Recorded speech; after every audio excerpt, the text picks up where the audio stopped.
তবে সবকিছুতে একটা বিপদের সংকেত আপনারা পাবেন। সজীব আজাদ জয় বলেছে কি -2। তারেক জিয়া নিজের অপারগতা স্বীকার করছে গত 2 দিন আগে। সবকিছু নিয়ে একটা গুমট পরিস্থিতি। আবার এখানে জামাতিরা তো লেগেই আছে একের পর এক, শুধুমাত্র কি দাও, রায় দাও, ফাঁসি দাও, রায় দাও, ফাঁসি দাও। এর ভিতরে এই কোর্ট এগুলো নিয়েও ইন্টারন্যাশনালি কেউ খুশি না। এদিকে আপনার কমনওয়েলথ কিন্তু বহুত বড় সংস্থা। কমনওয়েলথ বলে দিয়েছে যে আপনার আওয়ামী লীগ ছাড়া নির্বাচন হবে না। বিশ্বের বিভিন্ন দেশ বলছে নির্বাচন হবে না।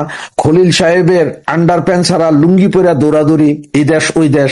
সেইখানে আবার সিআই এর পদকপ্রাপ্ত কাতারের আমিরের সবচেয়ে বিশ্বস্ত লোক, ওনারা যে ওখানে কথা বলা, 2 দিন আগে পাকিস্তানি গোয়েন্দা সংস্থার লোক মারা যাওয়া এবং আরো 9 জন পাকিস্তানি গোয়েন্দা সংস্থার লোককে কুমিল্লা থেকে উঠিয়ে নিয়ে যাওয়া, এগুলো সব মিলাইলে আপনারা বুঝতে পারবেন যে বাংলাদেশে এখন অনেক কিছুই ঘটছে।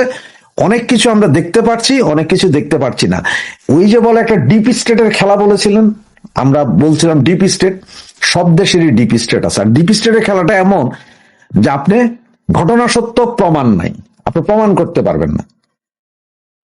ঘটনাটা সত্য কিন্তু আপনি প্রমাণ করতে পারবেন না যে এই ঘটনা কে ঘটাইলো, কখন ঘটলো, কি ঘটলো। আর যখন এই গোয়েন্দা সংস্থার লোকগুলোকে ধরা হয়, মারা হয়, নিয়ে যাওয়া হয়, তখন কিন্তু কোনো দেশ স্বীকার করে না যে এটা আমাদের গোয়েন্দা সংস্থার লোক ছিল, কারণ এতে তাদের চরিত্র বরবাদ হয়ে যায়। তাই দেখেন খেলা চলছে, সাহস হারানোর দরকার নেই। আওয়ামী লীগ কর্মী সমর্থকদের সাহস হারাবেন না, দেখতে থাকেন। আসলেই খেলা জমেছে। আগামী এই যে আজকে এই মুহূর্তে 1 ডিসেম্বর, আমি আপনাদেরকে এরও আগে বলেছিলাম যে 16ই ডিসেম্বর আমাদের বিজয় দিবস। 1971 সালে যা ঘটেছিল হয়তো সেরকম আরেকটি ঘটনা আমরা চাক্ষুষ করব। তখন হয়তো আমাদের বাপদাদারা দেখেছিল, এবার হয়তো আমরা দেখে যাব।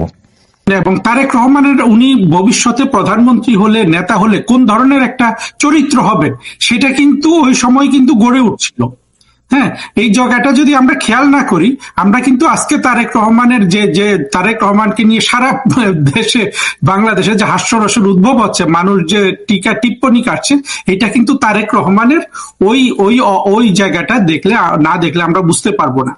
তারেক রহমান তখন রাষ্ট্র শাসনের ক্ষেত্রে কি করলেন, দেখা গেল যে রাষ্ট্রকে উনি, ওনার বন্ধু গিয়াসউদ্দিন আল মামুন ইত্যাদি রাষ্ট্রযন্ত্রকে আপনার আনন্দ উপভোগের একটা হাতিয়ার হিসাবে ওনারা কিন্তু তৈরি করলেন উনি আনন্দ উপভোগের হাতিয়ার। এগুলো অনেক কিছু আছে, আমি আসলে এখানে গীবত গাইতে আসি নাই। তারেক রহমান তার বন্ধুরা কি ধরনের আনন্দ, কোথায় গাজীপুরে বাড়ি, কি বাড়ির নাম আছে, ওগুলো আছে, ওনারা যে আনন্দ উপভোগ করতেন এটা কিন্তু সর্বজন বিদিত, দুর্নীতি সর্বজন বিদিত। তারপরে যেটা সর্বজন বিদিত ছিল সেটা হলো তারেক রহমান একান্ত ভাবে জামাতের অনুগত, অর্থাৎ জামাতকে উনি বলেছিলেন যে জামাত এবং বিএনপি হলো এক মায়ের পেটের দুই সন্তান, 2 ভাই। তারেক রহমান ভবিষ্যতে কোন ধরনের নেতা হবেন সেটা কিন্তু আমরা এই 3টা জিনিস থেকে বুঝতে পারি। সেখানে সবচেয়ে আমি 3 নম্বর যে কারণটা বললাম যে উনি যে মৌলবাদীদের সাথে, অর্থাৎ দেখা গেল ওনার টেন্ডেন্সিটাই হলো মৌলবাদের দিকে। ওনার রাজনৈতিক কতগুলা বৈশিষ্ট্যের মধ্যে একটা হলো যে মৌলবাদকে উনি খুব ভালোবাসেন, উনি মৌলবাদের দিকে উনি একেবারে আপনার মেরুকরণ ওনার হয়। তারপরে আরেকটা জিনিস আমরা দেখলাম, এই 2004 সালে তো 21শে আগস্ট গ্রেনেড হামলা করে আপনার প্রধানমন্ত্রী শেখ হাসিনা এবং আওয়ামী লীগের পুরো নেতৃত্বকে আপনার উড়িয়ে দেয়া, এটা বাংলাদেশের মানুষকে আমরা বুঝাইতে পারিনি। আমরা বলতে, আমরা যারা মুক্তিযুদ্ধের পক্ষে শক্তি আছি বা আমাদের, এই যে আজকে যত কথা জঙ্গিরা বলে প্রধানমন্ত্রী শেখ হাসিনা সরকারের বিরুদ্ধে বিষোদ্গার করেছে যে উনি আপনার মানবাধিকার লঙ্ঘন করেন, গুম খুন করেন, এসব বলেছে।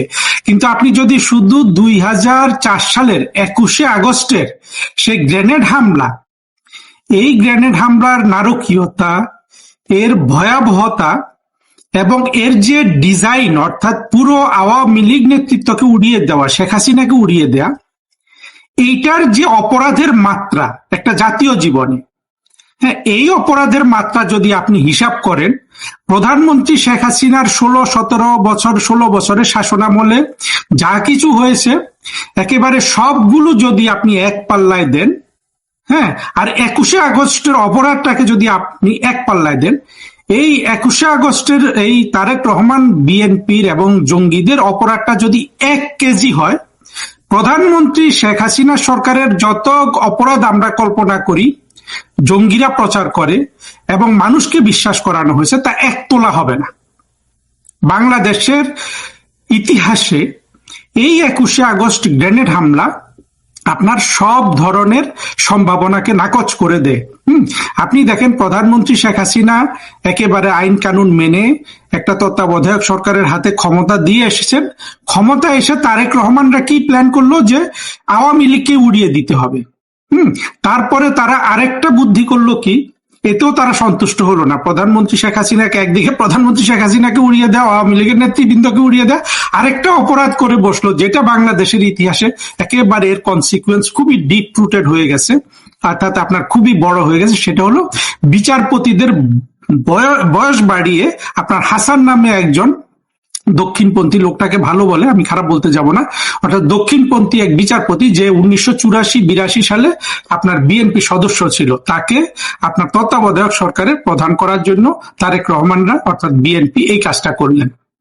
তাহলে দেখেন এই যে কয়েকটা কাজ ওনারা করলেন, একটা হলো যে আপনার 21শে আগস্টের গ্রেনেড হামলা, তারপরে পরবর্তীতে এই তত্ত্বাবধায়ক সরকারকে ম্যানিপুলেট করা, অর্থাৎ কে তত্ত্বাবধায়ক সরকারের প্রধান হবেন সেটা নিশ্চিত করা। এই দুটোর মাধ্যমে আসলে 1990, 91, 92 সালে যে একটা বাংলাদেশের একটা আকাঙ্ক্ষা জন্ম নিয়েছিল যে বাংলাদেশে একটা মোটামুটি দ্বিদলীয় শাসন ব্যবস্থা কায়েম হবে, গণতান্ত্রিক নির্বাচনের মাধ্যমে ক্ষমতা হস্তান্তর হবে, এটা বিএনপি এখন, এবং তখন যেহেতু তারেক রহমান সবকিছু নিয়ন্ত্রণে, বলতে হবে যে আমরা তারেক রহমান, খালেদা জিয়া, ইনারা দুইজন মিলে এই সম্ভাবনাটাকে সম্পূর্ণরূপে মেরে ফেললেন। 21শে আগস্টের গ্রেনেড হামলা করলেন, আপনার বিচারপতি হাসানের বিচারপতিদের বয়স বাড়িয়ে, অর্থাৎ প্রধান বিচারপতি যাতে কেএম হাসান হতে পারেন সেটা নিশ্চিত করলেন এইভাবে। তারপরে তার এই অর্থাৎ তখনকার আমরা যারা, আপনি তো আমারও বড়, আমরা কিন্তু জানি যে 2006 সালে বিএনপি জামাত কোন ধরনের আপনার ম্যানুভার করছিল, কত ধরনের কৌশল করছিল পুনরায় ক্ষমতা আসার জন্য, এবং যার প্রেক্ষাপটে আপনার হলো 1-11 ইত্যাদি হলো। তা আমরা এখানে তারেক রহমানকে দেখেন, তারেক রহমানের, আমি দুঃখিত, উনি অনেক মানুষের প্রিয় নেতা বাংলাদেশের, এটাও আমাদের দেশের জন্য দুঃখজনক যে আপনার মুসলিম লীগ গুলা সব বিএনপিতে এসে জড়ো হয়েছে। আমরা বলি যে আমরা মুসলিম লীগ ধ্বংস হয়ে গেছে, এটা হলো বাংলাদেশের সাধারণ মানুষের একটা অবুঝ হিসাব। আসলে মুসলিম লীগ বাংলাদেশে কখনোই ধ্বংস হয় নাই। মুসলিম লীগটা 1970 সালে যারা আপনার বঙ্গবন্ধুকে বা আওয়ামী লীগকে ভোট দেয় নাই, এই মুসলিম লীগের সমর্থকরা পরবর্তীতে খন্দকার মোশতাক, জিয়াউর রহমানের মাধ্যমে এরা কিন্তু বিএনপি নামে, অর্থাৎ আসলে পুরোপুরি একটা মুসলিম লীগ প্রতিষ্ঠা করে ফেললো। এই মুসলিম লীগটার নাম বিএনপি, আমরা যেটা বিএনপি হিসাবে চিনি এটাই কিন্তু আসলে মুসলিম লীগ, যেই মুসলিম লীগকে সবাই বলে যে পর্দা থেকে ভ্যানিশ হয়ে গেছে। এইটা হলো বাংলাদেশের মানে আমি কি বলবো, মানে যে লেখাপড়া করা লোকজনই তো থেসিস লেখে এগুলা যে আপনার মুসলিম লীগ গায়েব হয়ে গেছে, এইটা হলো। আর একটা হলো আপনার মানে না বোঝা অথবা অন্তর্দৃষ্টিটা না থাকা, রাজনীতি পর্যবেক্ষণের। এই মুসলিম লীগ বিএনপি তারা আপনার বাংলাদেশে যে দ্বিদলীয় নির্বাচন ব্যবস্থা সেটা সম্পূর্ণরূপে ধ্বংস করে দিল। পরবর্তী ইতিহাস আমরা জানি। তা আমরা তারেক রহমানের এখানে আমি সংক্ষেপে যেটা বললাম সেটা কি দেখা যায়, তারেক রহমানের সবসময় কিন্তু একটা আপনার ষড়যন্ত্রের মধ্যে ওনার মন যায়, অর্থাৎ ওনার চরিত্রের মেরুকরণটা দেখবেন, জঙ্গিবাদের দিকে ওনার মন যায়, তারপরে অপরাধ, নানান ধরনের অপরাধ, দুর্নীতি থেকে শুরু করে, অর্থাৎ তারেক রহমানকে পর্যবেক্ষণ করা খুবই জরুরি আমাদের। পরবর্তীতে তারেক রহমান অবশ্যই সাফারিং ছিল, জেলে গেছেন, ইত্যাদি হয়েছেন, কিন্তু এবং উনি অনেক সুন্দর সুন্দর কথাও বলেছেন, কিন্তু আমরা কখনোই ওনার মানে দেহের ভাষাতে ওনার যে একটা নিষ্ঠুরতা আমরা আবিষ্কার করেছিলাম 21শে আগস্টের গ্রেনেড হামলায়, উনি আওয়ামী লীগকে উড়িয়ে দিতে চেয়েছিলেন, ওনাকে যদি ভালোভাবে পর্যবেক্ষণ করেন, ওনার ওই দেহের ভাষায় এই নিষ্ঠুরতাটা, এই যে চক্রান্তমূলক অপরাধ প্রবণতামূলক, যে আপনার একটা শিশু সুলভ অপরাধ প্রবণতা, শিশু বলতে তো উনি তো আর শিশু না, অর্থাৎ রাজনৈতিক শিশু বলা যায়, এই যে রাজনৈতিক শিশু সুলভতা, বারবার চক্রান্তের দিকে ওনার মাইন্ডসেটটা চক্রান্ত, অপরাধ, জঙ্গিবাদ, এই যে কয়েকটা জিনিসের আপনার ঘোট পাকিয়েছে, এই ঘোট ওনাকে আজকে এমন একটা অন্ধকার জায়গায় নিয়ে গেছে যেখান থেকে উনি বিভিন্ন শক্তির ক্রিয়নক হয়ে গেছেন, যার কারণে উনি এখন ওনার মায়ের মৃত্যুর সময় বলুন বা শেষ শয্যা বলুন বা চরম অসুস্থতার সময়ও বাংলাদেশে আসতে পারেন না। আপনি একটা কথা বলেছিলেন যে বিচারপতি লতিফুর রহমান, আমি হাসছিলাম, শেয়ার করি একটা ঘটনা আর কি।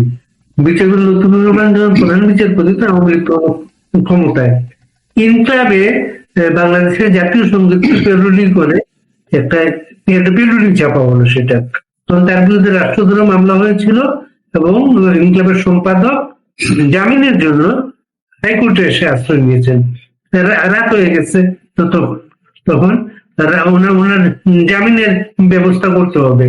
বিচারপতিরা তার বাড়িতে এটা করতে পারেন, এটার জন্য কোর্টে আসতে হয় না। কিন্তু ওই বিচারপতি বাড়িতে করতে রাজি হলেন না।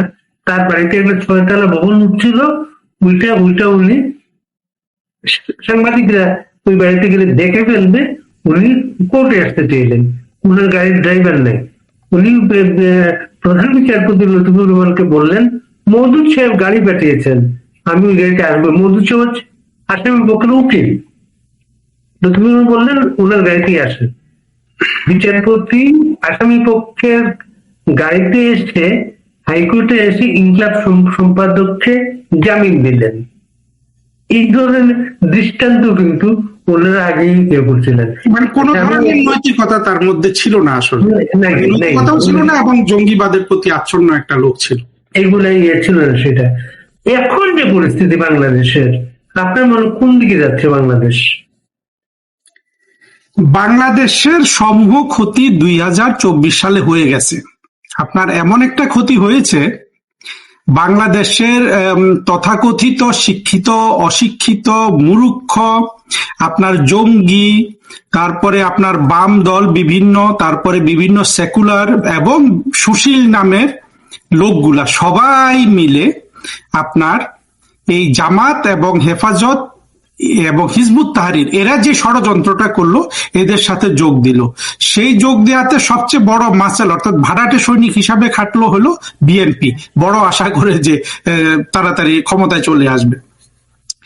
এই ধরনের একটা আপনার সবার চোখের সামনে, হ্যাঁ, আপনার আমাদের হাত পা চোখ কান থাকা সবগুলো মানুষের সামনে যদি এত বড় ধরনের একটা অন্যায় হয়ে যায়, এবং যেই জঙ্গিরা, অর্থাৎ যেই ইনোসেন্ট হিউম্যান বিং গুলা পৃথিবীতে কারো শান্তি দিতে চায় না, নিজেরাও শান্তিতে থাকতে চায় না, যাদের একমাত্র আকাঙ্ক্ষা একটা আপনার এনার্কি বলুন, নৈরাজ্য বলুন, এগুলার মাধ্যমে যেটাকে তারা জিহাদ বলে, এই বলে মরে যাওয়া, এই মানুষগুলাকে ঘাড়ে চড়ে সবাই যেই উত্থানটা করালো জঙ্গি, এরপরে আসলে বাংলাদেশ কেন, কোনো দেশেরই এই যে একটা অপরাধ তারা করে ফেললো সবাই মিলে, এই অপরাধের এবং মানুষ, আপনি যদি বলেন যে ওইখানে যদি মানুষের যদি অংশগ্রহণও থাকে, সেই মানুষগুলোকে এই অপরাধের শাস্তি পেতেই হবে। এই শাস্তিটা, এটা আমি কোনো ফিলোসফাইজ করছি না, এই শাস্তিটা এমন নয় যে তুমি আমাকে মারছো, তোমাকে আল্লাহ মারবে, এই শাস্তির কথা আমি বলছি না। মানে নৈতিকতার প্রশ্ন না, প্রশ্নটা আর একটু গভীর হলো যে আপনার রাজনীতিটা না বোঝা, অর্থাৎ একটা দেশের জন্য বর্তমানকালে কোন ধরনের রাজনীতিটা আপনার সঠিক, সেই রাজনীতিটা মানে সেই সঠিক রাজনীতিটাতে না গিয়ে একটা মিথ্যা বানোয়াট জঙ্গিবাদের রাজনীতিতে প্রবেশ করা, জঙ্গিদের সহযোগী হওয়া, এই যে অপরাধটা করেছে, এই অপরাধটা হলো আপনার চরম ভুলে ভরা। এই ভুলগুলোর মাসুল বাংলাদেশের মানুষকে দিতে হবে, এবং কতটা দিতে হবে সেটা এখন নির্ভর করে যে আপনার এমন ভাবে ব্যাপক ভাবে বাংলাদেশে যারা ম্যাটার করে, একমাত্র আওয়ামী লীগ ছাড়া এরা সবাই যে জায়গায় জড়ো হয়েছে, এদের তো মনে করেন যে আপনি মতিউর রহমান, এই যে প্রথম আলোর মাহফুজানা মতিউর রহমান, ওদেরও কিন্তু আপনার প্রচন্ড ইগো কাজ করে যে এই দেশের এই দেশের আমরা হলাম হর্তাকর্তা, আমাদের ইন্টেলেকচুয়াল কি বলবো, আমাদের এই দেশের যা কিছু ইন্টেলেকচুয়াল পাওয়ার সেটা তো মতি মনে করে যে আমি সাপ্লাই করি। এখন মতি যে এই জঙ্গিবাদের সাথে আপনার জড়ো হয়ে গেল, তো মতির ইগোটা কাজ করে না যে এখানে সবাই তো স্বীকৃতি দেয় মতিকে যে সে বাংলাদেশের ইন্টেলেকচুয়াল পাওয়ারটা সে সাপ্লাই করে।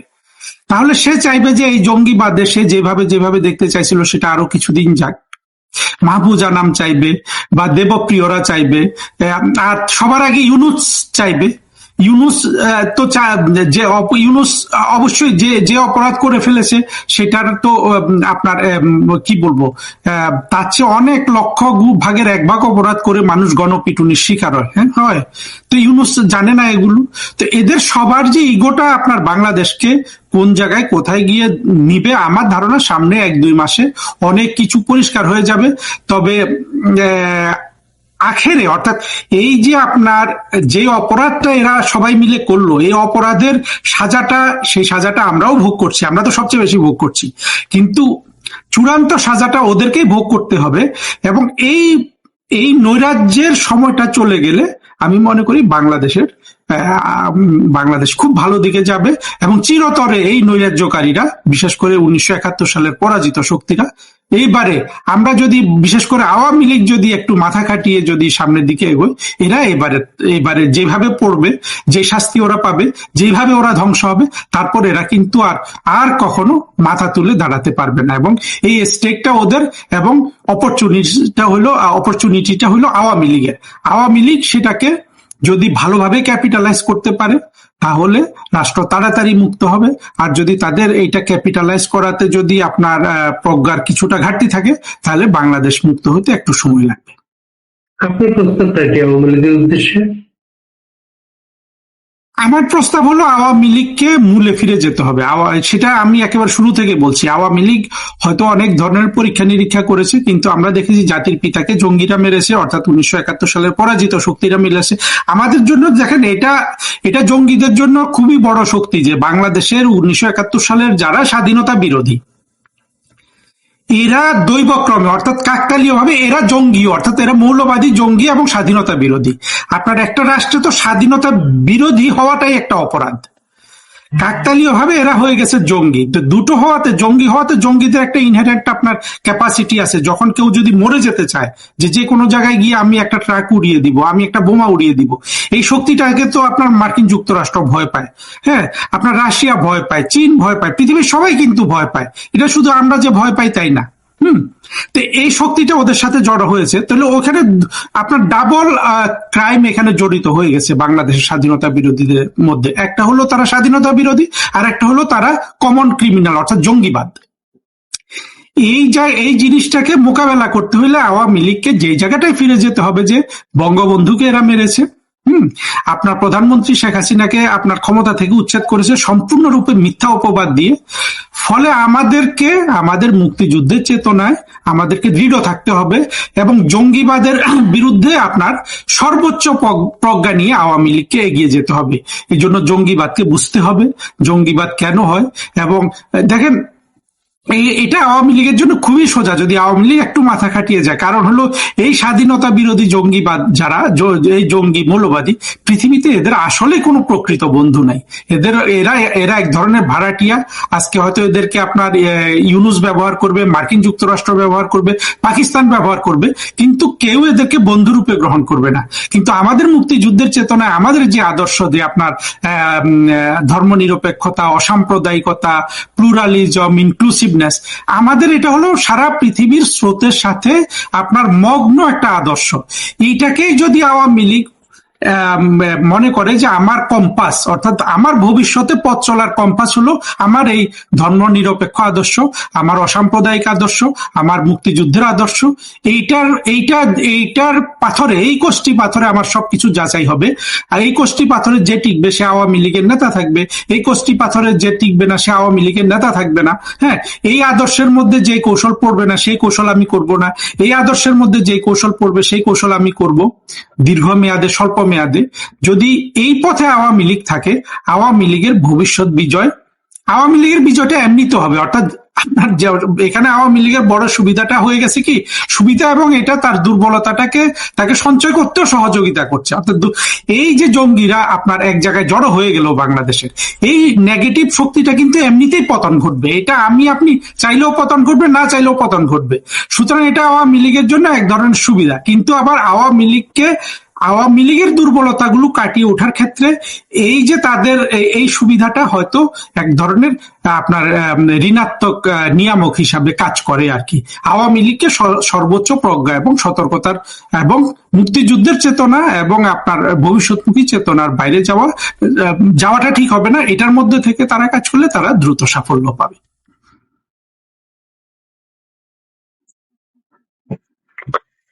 আপনার কথা শুনতে শুনতে একজন দর্শক লিখেছেন, তার নাম হচ্ছে মুহিদুর রহমান জনি।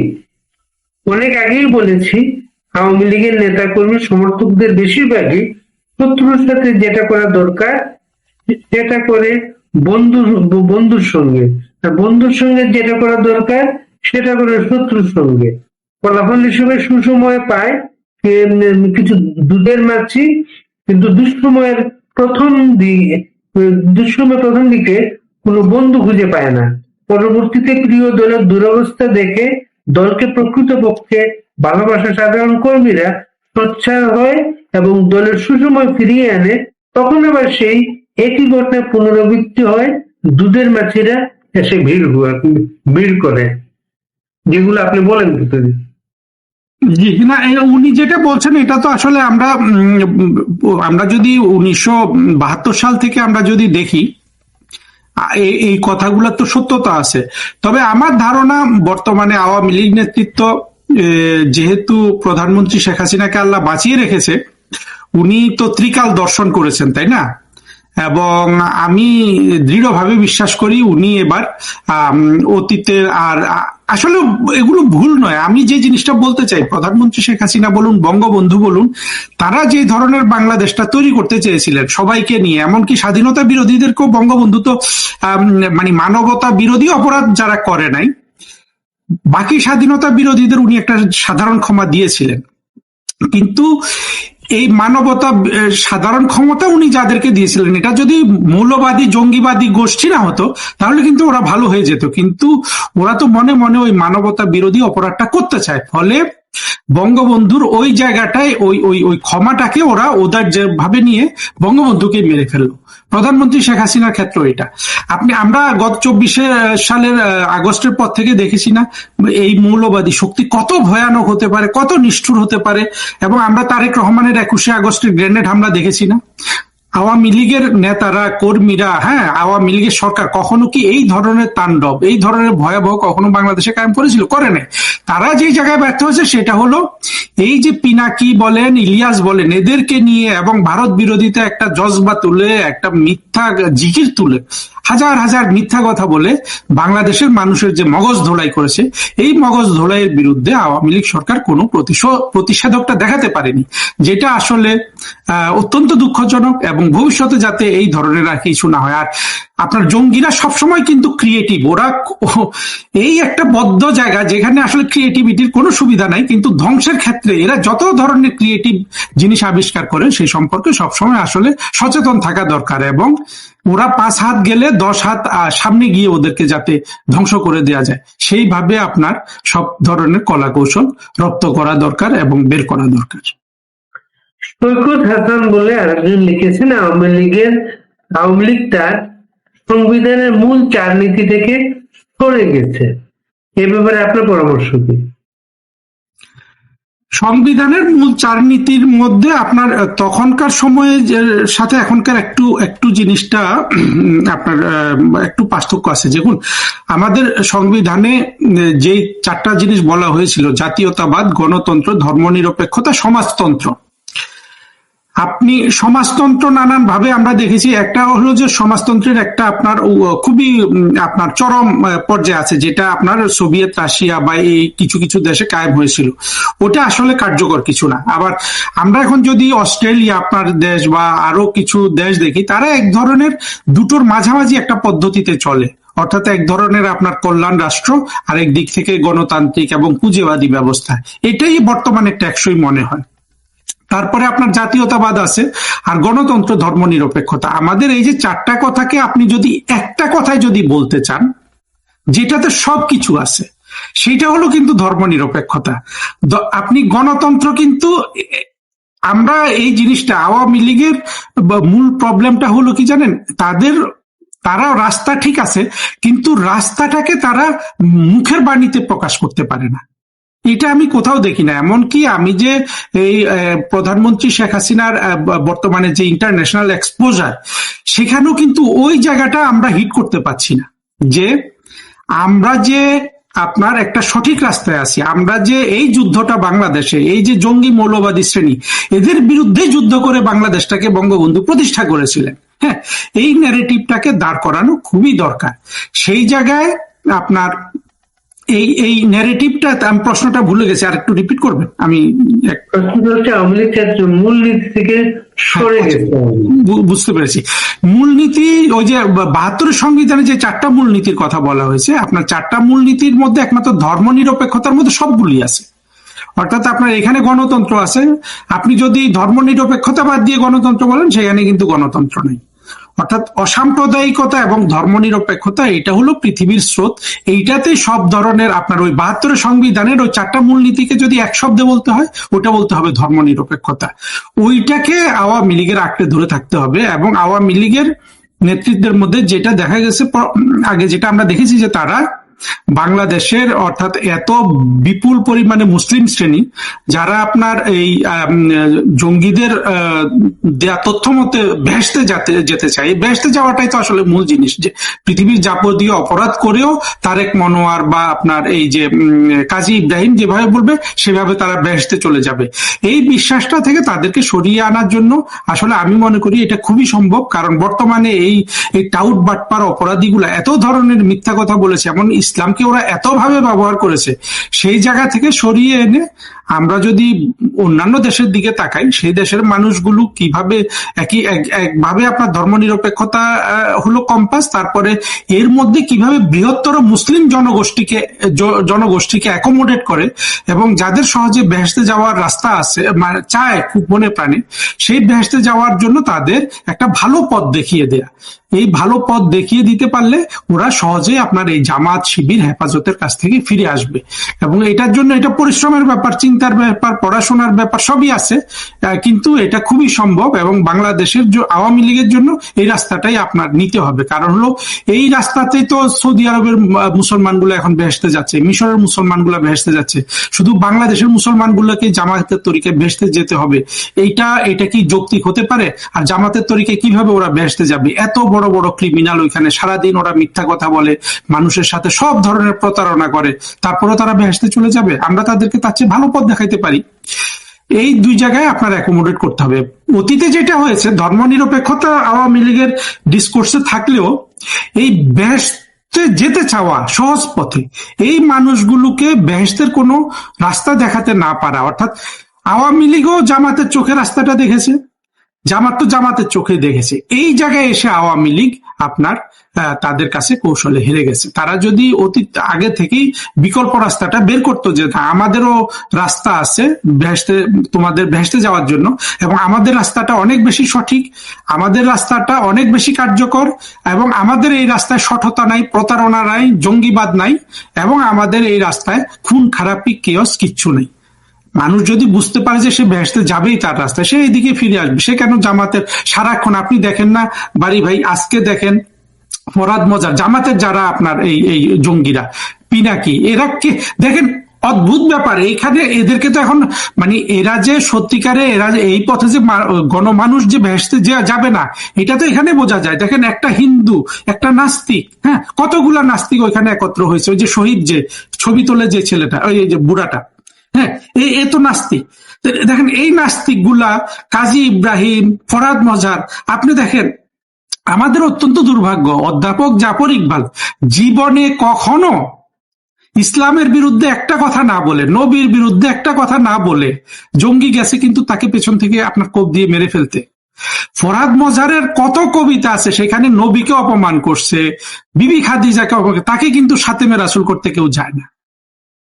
তা আমাদের মানুষদের এটা বোঝানো সহজ না। আপনার এই উদাহরণ দিয়েই তো বোঝানো যায়। সে বোঝানোর রাস্তাটা তো আওয়ামী লীগ করে না। সেই রাস্তাটা আওয়ামী লীগও ছেড়ে দেয় আমির হামজার উপর, আপনার জামাতও ছেড়ে দেয় আমির হামজার উপর। আওয়ামী লীগ হয়তো বিচ্ছিন্নভাবে কিছু চেষ্টা করে, কিন্তু সেই চেষ্টাটা কার্যকর না। এইটাই আওয়ামী লীগের জন্য কাল হয়ে গেছে। হ্যাঁ, যে আওয়ামী লীগ এখন দেখেন যে জিনিসটা বলছি, যে দেখেন এখানে আস্তিক নাস্তিক আসলে কোনো বিষয় না। বিষয় হলো একটা অপরাধী চক্র, তারা মানুষকে বোকা বানাচ্ছে, বেহেশতে নিবে, টিকিট দিচ্ছে ইত্যাদি। ওই জায়গা থেকে মানুষগুলোকে আরো উন্নততর আদর্শ দেখিয়ে, উন্নততর ধর্মীয় পন্থা দেখিয়ে বের করে আনা খুবই সম্ভব। এই জায়গাটা একটু মনোযোগ দিতে হবে। আর আদর্শ যেটা তো আছে আওয়ামী লীগের ভবিষ্যৎমুখী আদর্শ, আপনার মুক্তিযুদ্ধের চেতনা, অসাম্প্রদায়িকতা, ধর্মনিরপেক্ষতা, সেগুলো তো আছেই। আওয়ামী লীগের অনেক নেতা এমপি জেলে, আওয়ামী লীগের অনেক নেতা এখনো নিখোঁজ, তাদেরকে আমরা কোথাও এখনো দেখি না, সামাজিক যোগাযোগ মাধ্যমেও না। যারা সামনে আছেন তাদের অনেকের বিরুদ্ধে আপনি লিখেন সবসময়, বিকল্প কি এখানে তাদের? দেখেন আমি লিখি সবসময়, কিন্তু আমি বারবার একটা নাম মেনশন করি। আগে দুটো নাম মেনশন করতাম, ওবায়দুল কাদের, হাসান মাহমুদ। হ্যাঁ, কেন মেনশন করতাম? দেখেন, মেনশন করা একটা উদাহরণ তৈরি করার জন্য দরকার, কিন্তু আসলে গণহারের নাম বলে তো এখানে আমাদের কারোই উদ্দেশ্য না। এবং আমি ওবায়দুল কাদের সম্পর্কে যা বলি, এটা যে ওনার উপর সব ন্যায় হচ্ছে তাও না, কিন্তু বিষয়টা হলো যে বিশাল একটা ব্যর্থতা তো আছে। এই ব্যর্থতার কারণে তো শুধু আওয়ামী লীগ ক্ষতিগ্রস্ত না, জননেত্রী শেখ হাসিনা অপমানিত হয়েছেন তা না, কোটি কোটি বাংলাদেশের মানুষ সাফার করছে। হ্যাঁ, সবচেয়ে বড় কথা, বাংলাদেশটা ধ্বংস হয়ে মানে একেবারে বিশাল ধ্বংসযজ্ঞের মধ্য দিয়ে গেছে। এই ক্ষেত্রে আমি হাসান মাহমুদ সাহেবকে আমি ধন্যবাদ দিব। আমি জানি না উনি কিন্তু সেইভাবে, আর কিন্তু ইনারা যদি অনেক বড় মেধাবী নেতা হন, আমি তো বলছি না যে ওবায়দুল কাদেরকে আওয়ামী লীগের সাধারণ সম্পাদক থাকতে পারবে না, থাকুক। উনি যদি প্রয়োজনীয় হন, প্রধানমন্ত্রী শেখ হাসিনার জন্য কাজ করুক। কিন্তু যেহেতু ওনাদের কথা শুনে সারা বাংলাদেশ বিরক্ত হয়েছে 15-16 বছর ধরে, বিশেষ করে গত 7-8 বছর, ওনাদের জনসমক্ষে কথা বলার দরকার নেই। কথা বলার জন্য এখন যে অনেক জনপ্রিয় ইয়াংস্টাররা বের হয়ে আসছে না, আপনি যে নফেল সাহেবকে দেখেন, তারপরে আরাফাত সাহেবকে দেখেন, এরা তো সুপারস্টার বাংলাদেশে। ইনারা যদি কথা বলে আর কি লাগে? তারপরে আপনার এই যে ডাক্তার হাবিবে মিল্লাত, এরা তো সংবেদনশীল ভাবে কথা বলতে পারে। আরো অনেকে আছে। আসলে কাউর নাম বলে কাউকে উপরে তোলা, কারোর নাম বলে কাউকে ছোট করা উদ্দেশ্য না। উদ্দেশ্যটা হলো যে আওয়ামী লীগকে এমন ভাবে অ্যাকশন নিতে হবে, কার্যকর হতে হবে, যে তার মূল সবার আপনার সম্মিলিত চেষ্টাটা যেন একটা পজিটিভ ইম্প্যাক্ট পড়ে সমাজে, রাষ্ট্রে। বিশেষ করে তাদের যেসব কর্মীরা, যারা আজকে সত্যিকার অর্থে যারা সাফারার, যারা রাস্তায় আজকে আন্দোলন গড়ে তোলার চেষ্টা করছে, যারা জেল জুলুম খেটেছে, যাদের বাড়িঘর জ্বালিয়ে দিচ্ছে, এরা কিন্তু সাধারণ কর্মী। এরা কিন্তু কোনো ধরনের সরকারি সুযোগ সুবিধা পেয়েছে, সেটা থাকতেও পারে, কিন্তু বেশিরভাগই পায়নি। তাদের প্রতি জুলুম করা হবে না। যদি আজকে ওবায়দুল কাদের সাহেবের মানে উনি কথা বলতে আসলে, যদি দেখেন ফেসবুকে আপনি দেখবেন যে ওবায়দুল কাদের কথা বললে 5 লাখ ভোটার কমে, কিন্তু জিনিসটা যদি গুজব হতো তাহলে তো ব্যাপারটা তো সত্য। এখন যদি ওনার মতো এত বড় একজন নেতা, যদি উনি না বোঝেন যে ওনার কথা শুনলে এই দেশের মানুষ বিরক্ত হয়েছে, এখনো বিরক্ত হয়, তাহলে এটা আওয়ামী লীগের উপর ওনার জুলুম না? সেই জুলুমটা তো ওনাকেই বন্ধ করতে হবে। তারপরে উনি যদি উনি সাধারণ সম্পাদক থাকতে পারেনি, তাই না, মানে কথা উনি বলতে পারেন, আগে বিজয়টা হোক না। অর্থাৎ আমরা যারা সবাই এখন আওয়ামী লীগের জন্য চেষ্টা করছি, আপনি কত চেষ্টা করছেন, তাই না? একেবারে আমার তো তবুও চাকরিতে ফিরে যাওয়ার একটা স্বার্থ আছে, আপনার তো কোনো স্বার্থই নাই। শুধু আপনি একটা মুক্তিযুদ্ধের চেতনাটাকে ভালোবাসেন, আপনি বাংলাদেশকে ভালোবাসেন, এই জন্য আপনার আর কোনো স্বার্থ নাই। তাহলে আমাদের এই ধরনের কত মানুষ আজকে চেষ্টা করছে, এই চেষ্টাগুলোকে উনি যদি দুটা কথা বলে একটু ক্ষতিগ্রস্ত করেন, এটা কি ওনার জন্য উচিত হচ্ছে? আমি ওনাকে প্রশ্নটা করি, তাই না? সেই জায়গাটা তো ওনাকে সেন্সিবল হতে হবে। তারপর যারা ভালো কথা বলতে পারেন, যারা যারা যারা কানেক্ট করতে পারেন মানুষের সাথে, হ্যাঁ, সেই মানুষগুলোকে কথা বলতে দেন। কথাই তো অনেক ক্ষতি করেছে আসলে আওয়ামী লীগের। তো সেক্ষেত্রে আমি হাসান মাহমুদ সাহেবকে আসলে আমি বলবো যে ওনার তো বয়সও কম, বিশেষ করে ওবায়দুল কাদের তুলনায় ভবিষ্যতে অনেক বড় ক্যারিয়ার পড়ে আছে। তো আমি বলবো যে আমি ওনাকে ধন্যবাদ দিতে চাই যে উনি উনি বুঝেছেন আসলে হয়তো ব্যাপারটা, আমি জানি না, আমার সাথে কারো কোনো যোগাযোগ নেই, কিন্তু আমি বলবো যে উনি প্রজ্ঞার পরিচয় দিয়েছেন, এবং ওবায়দুল কাদের সাহেব থেকে আমরা সেই প্রজ্ঞাটা দেখতে চাই। আমরা কি চাই? আমরা এখানে চাই যে আওয়ামী লীগ দ্রুত ক্ষমতায় ফিরে আসুক, আমরা বাংলাদেশটাকে ভালো জায়গায় দেখতে চাই। সেখান থেকে ওবায়দুল কাদের সাহেবেরও তো চাওয়ার ইস্যু সেটা। সেই ক্ষেত্রে উনি সাধারণ সম্পাদক ছিলেন কতটা, ওনাকে এসে আবার মানুষকে বিরক্ত করতে হবে কেন, তাই না? জীবনে তো সবই পেয়েছেন, মন্ত্রী হয়েছেন, আওয়ামী লীগে তো আর প্রেসিডেন্ট হইতে পারবেন না, সাধারণ সম্পাদক হয়েছে, আর অপ্রাপ্তিটা কোথায় আছে, তাই না? এখন তো ওনার এমন কোন রোল প্লে করা উচিত যেটাতে আওয়ামী লীগ ক্ষতিগ্রস্ত না হয়ে লাভবান হয়, তাই না? আপনি একজন পেশাদার কূটনীতিক, এর জন্য দুটো প্রশ্ন। সাম্প্রতিককালে যেটা শেখ হাসিনার আমলে বাংলাদেশ কোনো ধরনের মানে নিরাপত্তা চুক্তি কোথাও গিয়ে করে নাই। এই সরকার কলম্বো সামিটে গিয়ে যেটা করছে, এই বিষয়টা আপনি কিভাবে দেখেন? আর হচ্ছে দোহায় যে আপনার রোজার খলিল ভারত থেকে এসেই দোহায় চলে গেলেন, এই দুটো বিষয়কে আপনি কিভাবে দেখেন? দেখেন, এখন এই জায়গাগুলোতে আমি তো সাধারণত আসলে যে জিনিসটা সত্যিকারের কি ঘটেছে ঘটেনি এটা তো কেউ জানে না, সবাই একটা অনুমানমূলক বিশ্লেষণ দেয়। আমি সাধারণত অনুমানগুলোকে অনুমান করতে চাই না, আমি একটা আরো আপনার গভীর জায়গা থেকে দেখতে চাই।